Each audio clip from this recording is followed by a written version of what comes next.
Hello team, I want to do my very best to keep this brief. I'm going to take just a few minutes and show you the new Google Hangouts Chat instant messaging product that we're going to be using. To launch it, it's very simple and very straightforward.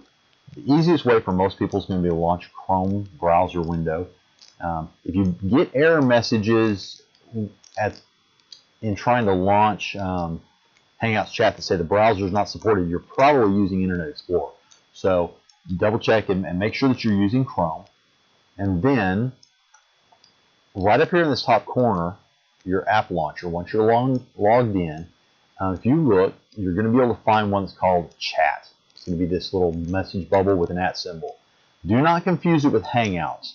Hangouts and Hangouts Chat are two separate things. I know the name's confusing. They didn't ask me before they named it, but it's called Hangouts Chat, and you're wanting this one with the @ symbol. When you launch it, you're going to be automatically logged into our instant messaging product here. Okay?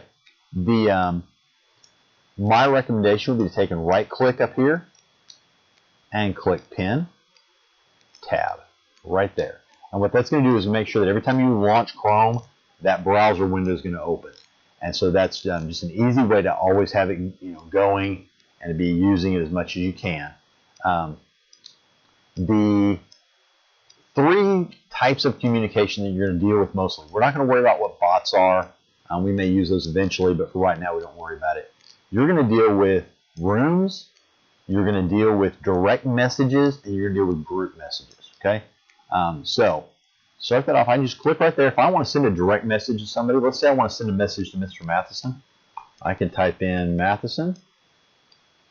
Okay? And I've got Mr. Matheson right there. Now, it is important to note that students may show up in that list. They don't have access to the product, but we don't even be messaging students with this anyway. So but they won't be able to send any messages and things. So if I need to type something in there, I can say we will address that in a few minutes. And I can send Mr. Matheson a message. Now he got a message that popped up, and on his computer it didn't really pop up, but he got an indicator that there's a message from me on there. The next thing that you can do is what's called a group message. Okay, and so to do a group message, just click there. I get this little drop down, click it, and let's say I need to send a message to Mrs. Moore. But I also want to send a message to I want Mr. Duggar to be on that message, Mr. Massey, and then maybe I want Mr. Vincent to be on the message.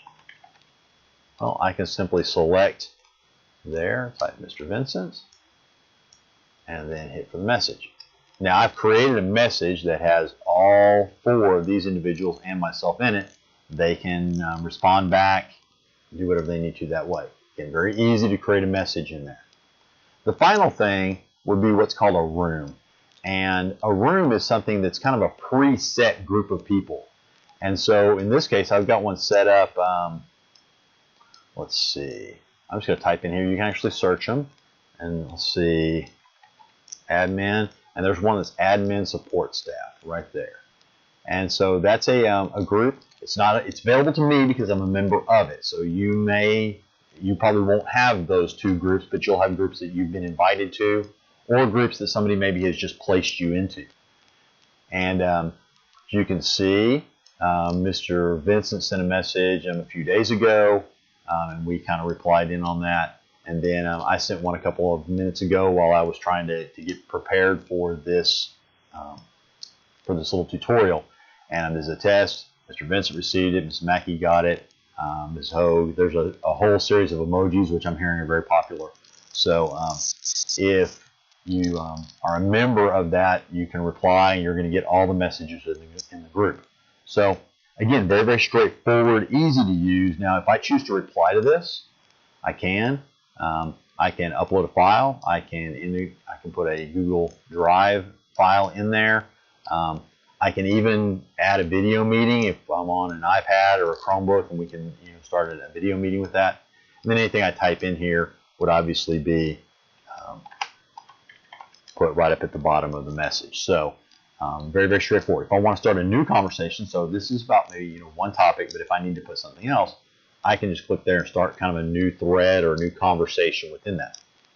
Very, very easy to use. Now, the last thing I'm going to show you, the last two things, are a couple of other options that there are in this. If you go up here and click Settings, you have an option for Download Apps. Now, the notification settings I would leave as default. They're pretty basic, but just leave them where they are. But I've got a couple options here. Now, you see, one, there is a desktop application.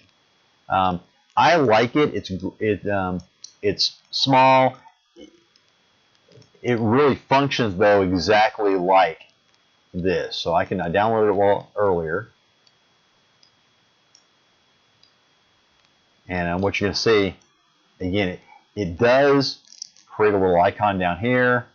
It's its own separate message box here, and these will both change colors if somebody responds and you haven't looked at it. But functionally, it's exactly the same as what the other one was. No change at all in terms of the functionality within the program. The last thing is this. You did notice there's also an Android and an iOS app available through the respective app stores.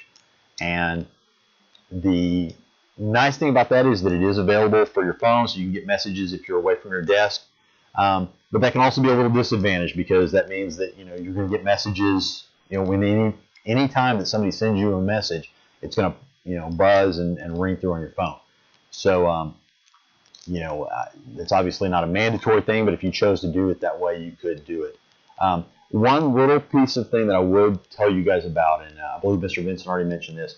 Remember that even though this is available to use from home on a computer, it may be on your phone, and you may be on your phone messaging somebody that's at home, it is still a district communication piece.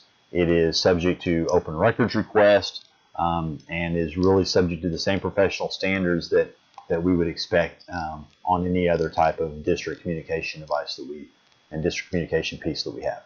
So just be cautious of that. I don't think that's a big deal, because I think that for the most part, you guys are always very aware and act very professionally. So I don't see that as an issue. But if you've got any questions about this or how to use it, if you're just stuck and feel like, oh man, I'm trying to figure it out and can't, please let us know.